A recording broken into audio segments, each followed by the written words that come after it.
Eu tô tentando ligar, mas não sei não. Boa noite, vocês. Você puxa para baixo, aí tem um desenhozinho no microfone, só você clicar nele, ele fica vermelho, ele desliga. Se for câmera, você clica na Obrigada, câmera, desliga, tá bom?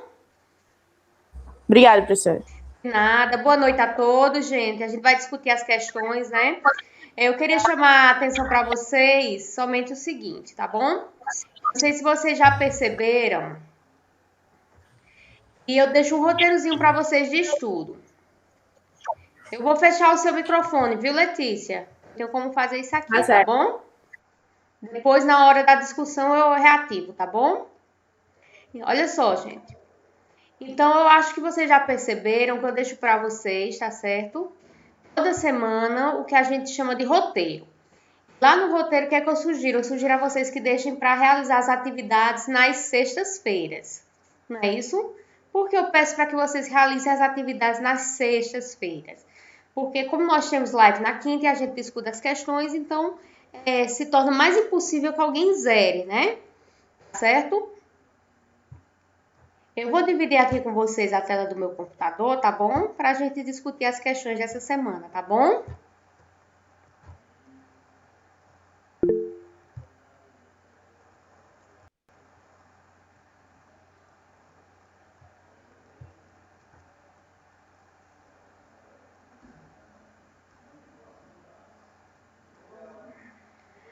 Todo jeito, gente, pelo meu pessoal institucional, tá certo? Dá para perceber a presença, tá certo? Pra, pelo o e-mail dá para computar a presença. Eu pergunto, vocês estão vendo a tela do meu computador aparecer para vocês as questões de sociologia? Já chegou aí? Sim, pronto. Então vamos iniciar, tá bom? Então, como vocês sabem, o tema da nossa semana, dessa semana é saúde, não é isso? E a gente começou na nossa videoaula falando sobre os conceitos de saúde, né? E o que seria saúde, né? Muitas pessoas definem a saúde como a ausência de doença, a ausência de patologia. Mas segundo tanto a Organização Mundial de Saúde como a psicologia, esse conceito ele modifica-se um pouco, né? E aí nossa primeira questão lá do exercício é o seguinte: qual o conceito de saúde segundo a Organização Mundial de Saúde? Vocês lembram? Vocês podem abrir o microfone e falar, gente. Vocês lembram qual é o conceito?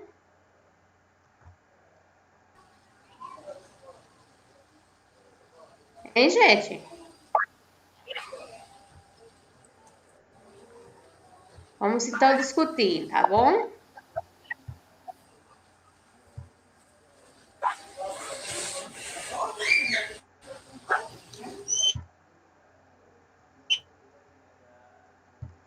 Tá bom?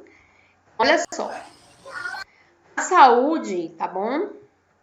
Segundo a Organização Mundial de Saúde, seria essa questão aqui, ó. É um estado de completo bem-estar físico, mental e social, e não somente a ausência de afecções ou enfermidades, tá bom?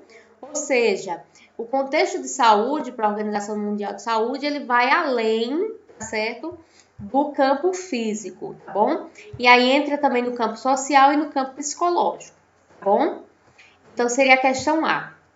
Por que não seria a questão B, né? Quando a gente fala equilíbrio dinâmico do organismo com o ambiente, isso aqui é a definição de saúde geral, tá bom?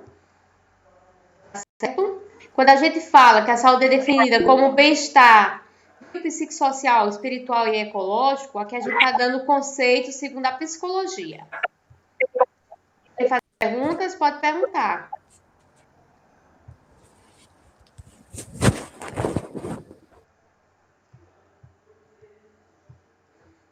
Tá bom? E a gente fala, voltando, que a saúde pode ser definida como bem-estar biopsicossocial, espiritual e psicológico e ecológico também, tá bom? Essa questão 3, a gente tá falando como a psicologia define a saúde. Ela vê um campo bem mais, vamos dizer, completo, né? Ele vê o campo físico, que é o bio, psíquico, que seria o mental, social, que seria o social, e ainda o campo espiritual e ecológico, tá certo? Ainda vê essa contribuição, né, do indivíduo com todo o meio, tá bom? E a saúde, definida como a ausência de doença ou de patologias, isso é mais a saúde que a gente vê dentro dos hospitais, né? E não vê o ser humano como um todo. Então, a primeira questão, a resposta seria um estado de bem completo bem-estar físico, mental e social, e não somente a ausência de afecções ou de patologias, no caso, enfermidades. Perguntas sobre a primeira questão, gente, ou tá tranquilo? Posso ir para a segunda? Posso ir para a segunda questão, gente?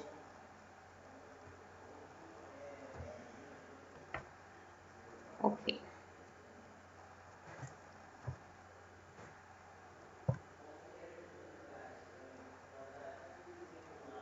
Ok, tô indo. Tá certo? Então, a segunda questão já é a questão que se fala sobre os nossos filósofos, né? Nessa mesma aula sobre saúde, a gente discute sobre a diferença entre sexo e gênero. Tá certo? Lembrando, quando a gente fala, gente, de sexualidade não é a mesma coisa que sexo, né? Quando a gente fala de sexo na questão dita, né, o sexo ele se divide em sexo biológico, né? E aí, o sexo biológico só existe três, né? O sexo masculino, o sexo feminino e o intersexual, que é o que se chamava antigamente, mas o termo ser pejorativo, né? Que era o termo hermafrodita, ele modificou para o termo intersexo, tá certo? E aí, sexo só existe esses três, tá bom? Cromossomos XX, XY e XXY. Né? Eu até deixei um filme para que vocês assistam, não é isso? Porém, como aprofundamento, o filme não é obrigatório, tá bom, gente? E gênero, tá certo? Ele se refere ao quê? Às questões culturais, como cada um vive, né, a sua condição humana, né, dentro da sociedade. Tá bom? E aí, aparece aqui o nome de 5 estudiosos. Então, essa teoria aqui de falar entre a definição do sexo biológico, gênero cultural, e que diz que as características anatômicas, ou seja, seu corpo, a de ser um corpo masculino, feminino, intersexo, isso não determina seu comportamento. De quem é essa teoria? Primeiro, é do Georges Canguilhem? Não, Canguilhem ele vem falar o quê? A teoria do Canguilhem ele vem discutir como a saúde ela criou, né, essa ideia de anormal e de normal, né? O normal seria aquele que está dentro dos padrões gerais, né? Existe uma padronização e para isso ele vai e utiliza o princípio de Brossais, né? Mas ele não fala nessa diferença, então não é o Canguilhem, tá bom? Simone de Beauvoir. A Simone de Beauvoir, ela vem falar, tá certo? Que realmente nossas características anatômicas não determinam nosso comportamento, mas essa distinção entre sexo biológico e gênero ela não faz, né? Quando ela diz assim, você não nasce mulher, né? Você torna mulher. Ou seja, por quê? Porque a condição de ser mulher não é uma condição anatômica, é uma condição social, tá certo? Porém, ela não faz essa distinção entre sexo e gênero, tá certo? Então, não é a Simone de Beauvoir por causa disso, tá certo? Também não é o Freud, porque o Sigmund Freud, ele vem falar sobre a sexualidade infantil, né? Que a sexualidade de todas as pessoas, ela evolui, ela passa 5 etapas, tá certo? Ela passa primeiramente, tá bom? Pela fase oral, anal, depois fálica, libidinal e sexual, né? Na primeira fase, a criança ela sente prazer, a sexualidade para ele estar envolvida a prazer, não prazer através do sexo, tá certo, gente? Isso tem que estar claro. A criança sente prazer o que no primeiro momento? Ao amamentar, ser amamentada, né? Não porque ela está sendo somente alimentada, mas também porque ela sente o carinho da mãe, né? O aconchego da mãe. Então, para isso para a criança é ou não prazeroso, tá certo? Na fase anal, a criança ela já começa a dominar os esfíncteres. O que é isso? Ela já começa, agora ela não faz suas necessidades a todo momento e o pessoal limpa quando quer. Agora ela controla. Ela diz, eu vou fazer agora ou não. E essa relação de poder com o seu corpo lhe dá prazer, tá bom? Já na fase fálica, a fase mais importante que é onde ocorre o complexo de Édipo, tá bom?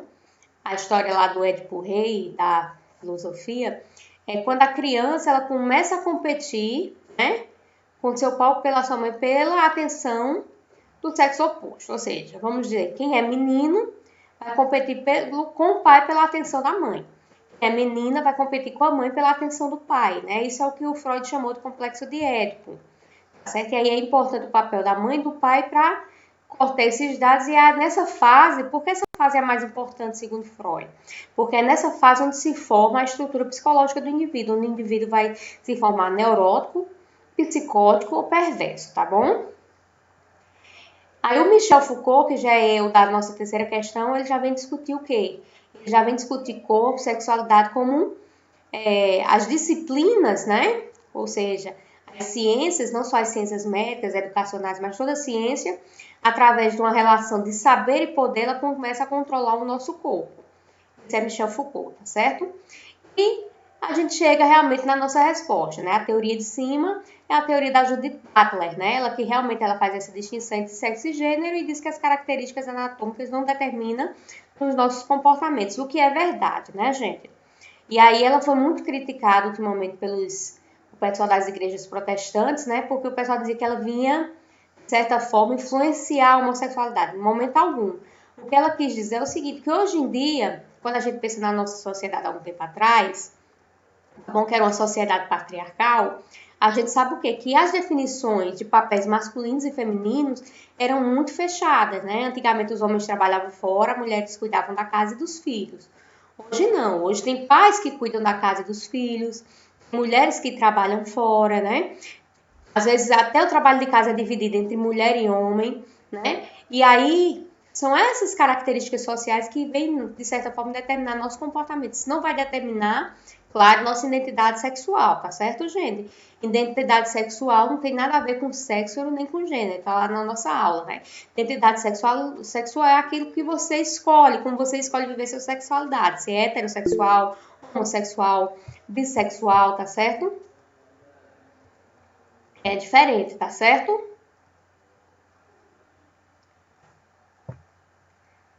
Tá certo? Então, essa questão aqui, a questão número 2, tá certo? A alternativa seria a Judith Butler, tá bom? Tá bem?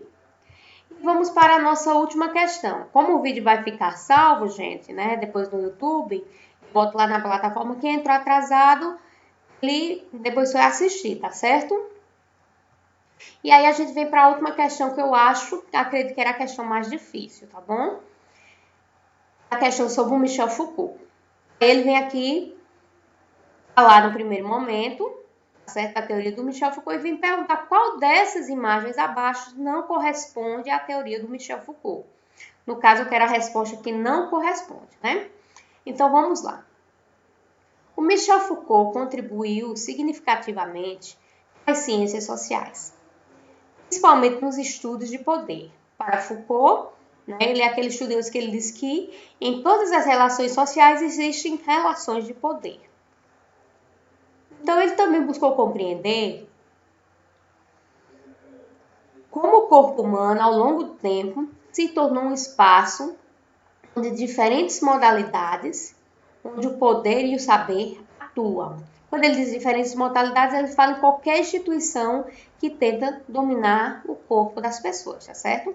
De acordo com esse autor, com Foucault, sobre o corpo atuam dinâmicas de dominação, normatização e vigilância, fato que ele conceituou como macrofísica do poder. Qual das imagens abaixo não corresponde a essa afirmação do Foucault? Aí vem nossa primeira imagem, né? As prisões. E aí, gente, vocês acham que as prisões elas dominam ou não? O corpo das pessoas. É uma instituição, sim, que ela comanda, né? Ela domina o corpo dos indivíduos. Como? Quem está preso tem um horário de sair para levar sol, tem um horário de tomar banho, tem um horário de comer, tem um horário de dormir, tem um horário de ficar preso na cela, né? Se não se comportar bem, né? E aí as medidas são o quê? Medidas de bom comportamento, ele vai o quê? Para solitária, né? Então tem a roupa para vestir, que é roupa de presidiário, não é o que você quer. Então existe toda uma determinação sobre o corpo do indivíduo. Essa questão aqui está de acordo com a teoria de Foucault. Então, não é prisões. Fábricas.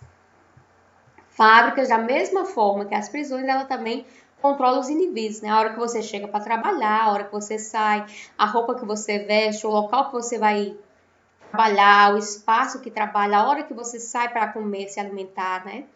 Então, tudo isso é computado, né?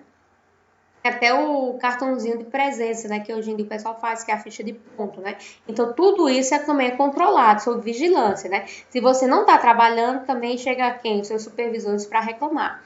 Então, também existe todo um processo de vigilância, domínio do corpo, normatização, né? Por que normatização? Porque todo mundo trabalha dentro daquele padrão, lá como o Canguilha vai falar do princípio de plus size, né? Então, quando você olha, se você está olhando aqui, você não percebe bem quem, é todo mundo igual, né? As escolas, gente, que é a nossa terceira, então a segunda questão também não é, tá certo? As escolas, o que é que vocês acham? Vocês acham que as escolas estão de acordo ou não? Então, a escola também, gente, está de acordo com a teoria de Foucault, tá certo? A escola, ela também comanda e controla os indivíduos. A gente nem pensa, a escola não tem que ensinar o ser humano assim, a pensar, a raciocinar, né? Mas ela também tem essa questão de controlar e adestrar os corpos, né? Ou seja, fica sentado, não senta de toda forma. Ah, você não pode assistir aula em pé, nem desfilando na sala, você tem que ficar o quê? Sentado, calado, prestando atenção ao professor, né?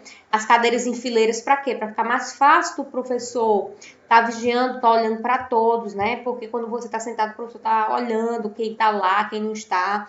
Então fica bem mais fácil, tá certo?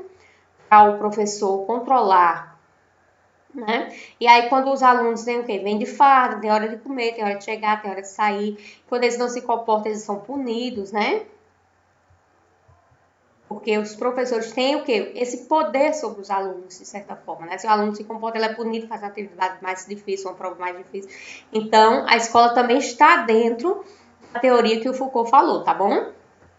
Hospitais. Os hospitais também estão dentro da teoria do Foucault do mesmo jeito, né?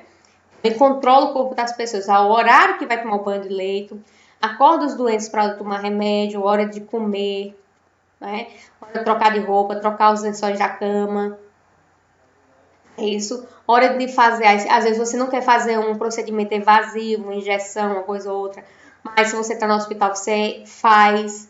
Então você não tem domínio sobre o seu corpo também. E aí nesse papel tem o que? Tem todo um discurso de saber, não porque você não sabe o que é melhor para você, quem sabe é um médico, né? É assim como tem também das prisões, não, você não sabe o que é melhor, quem sabe é quem está aqui, quem regula, é a justiça, né? A escola, quem sabe é o professor. Então, realmente tem todo um discurso passando aí entre saber e poder, tá bom?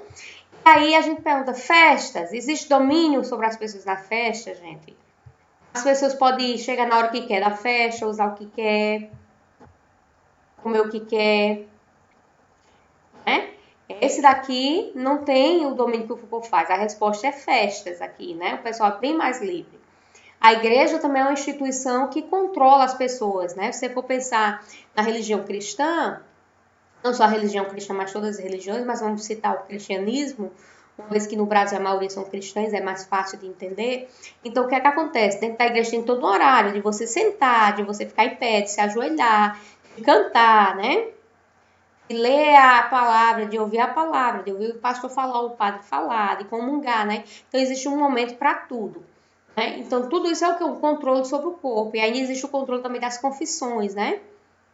Você tem que confessar seus pecados para ser perdoado, às vezes com um padre, às vezes faz com um pastor. Então, tudo isso é controle sobre o corpo do sujeito. Então, a resposta aqui seria festas.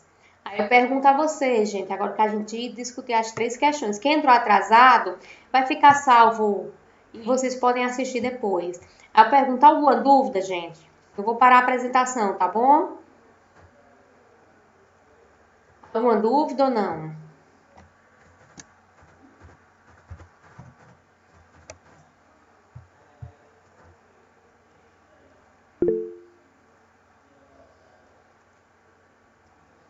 Ninguém tem dúvida, gente? Tá todo mundo tranquilo? Vamos agora perguntar aí dúvida, tá certo? E dúvidas lá, tá certo? E dúvidas sobre a aula, sobre o material lá da aula. Alguém tem alguma dúvida? Hein, gente? Dúvidas sobre a aula? Certo? Deixa eu dar só uma dica para vocês antes de encerrar a live. Live bem curtinha, né? Todo mundo tranquilo aí. Então, olha só. Lá na nossa live, eu não sei se vocês viram lá, eu deixei também para vocês um linkzinho abaixo da aula, tá certo? Que é um link de outra aula também sobre saúde, que é complementar aquela aula, tá certo? O que é que eu discuto na outra aula que não está lá, mas está no link abaixo da aula de vocês, lá do YouTube, tá bom? Eu vou discutir um pouco como surgiu a medicina, tá certo? O histórico da medicina, quando ela surge, desde lá da medicina mágico-religiosa, passando por Hipócrates, tá certo? O Galeno, o Bichat, passando pelo Pasteur, né? Tô falando um pouco também do Ignaz Semmelweis, que é o médico que descobriu que lavar mãos é importante para combater e para evitar a afecção de doenças, infecção por doenças, tá certo? Então, assim, são coisas que seria interessante vocês assistirem também, certo? Porque queira ou não, complementa essa aula e eu soube que os outros professores não trabalharam com vocês também um pouco da história da medicina, né? Porque você falar de saúde sem falar da ciência que trabalha, que busca essa saúde, que seria a medicina em primeiro lugar, então acho que é um pouco mais complicado, seria interessante que vocês assistissem, tá certo? E aí eu pergunto, alguma dúvida, gente, sobre questões de saúde? Vocês têm alguma dúvida, alguma coisa para perguntar para mim? Sobre as aulas, sobre o meu conteúdo, né? A semana que vem a gente vai trabalhar economia e eu acredito que na próxima semana a gente entra no conteúdo comum, porque eu acredito que o pessoal já está sabendo utilizar, a gente entra no conteúdo comum da disciplina mesmo. Apesar que tudo que eu venho discutindo dentro dos conteúdos dados pelo Estado, né, eu estou colocando conteúdo de sociologia neles, né? Aquilo que a gente trabalha dentro da saúde, o que é que a gente trabalha na sociologia, né? E para finalizar, eu queria só discutir um pouquinho com vocês lá, eu não sei se vocês perceberam, eu falei um pouco sobre a logoterapia, vocês lembram disso lá? Né? Então, o que é a logoterapia, né? E aí a Elizabeth Lucas, ela vem falar bem que o processo de saúde e doença também tem a ver com a ressignificação que o sujeito dá ao nosso processo de adoecimento. Né? Isso, e aí ela vem dizer, se você está bem, de uma hora para outra acontece alguma coisa que te deixa doente, e se você consegue superar isso, ressignificar, então você não entra em crise, você não entra em doença. Né? Mas se você não consegue entrar numa depressão, você adoece. Né? E aí, como exemplo, eu coloquei para vocês o caso lá do Fernando, ex-BBB, para vocês perceberem que aquele rapaz tinha tudo para entrar no processo de adoecimento, mas ele ressignificou a vida, né? E ele vive até, de certa forma, fazendo bem mais atividades do que fazia antes do acidente de carro, né? Aí eu quis discutir um pouco isso com vocês, tá certo? Aí eu quis discutir um pouco isso com vocês para vocês perceberem essa nova possibilidade, tá certo? De, ou não, lidarem com as adversidades da vida, tá certo? E aí, gente, alguma pergunta ou a gente pode encerrar a live por hoje?